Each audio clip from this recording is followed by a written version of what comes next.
Hey guys, welcome back to our channel. Today's video, I'm going to show you how to fix connection problem or invalid MMI in your WhatsApp connection. So first thing first, make sure that you are connected to a stable Wi-Fi.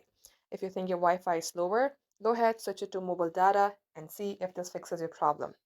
Also, you can turn on your airplane mode, turn it on, and turn it back off again. See if this fixes your problem. Second, make sure that your SIM is connected with your phone. The SIM which you are trying to use WhatsApp in should be directly connected with your phone and it should be a valid SIM card.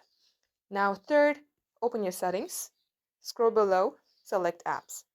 At the top search bar, type in WhatsApp and then search again. You will see a WhatsApp, open it, select storage, clear cache. Come back onto app info page and tap force stop and then OK.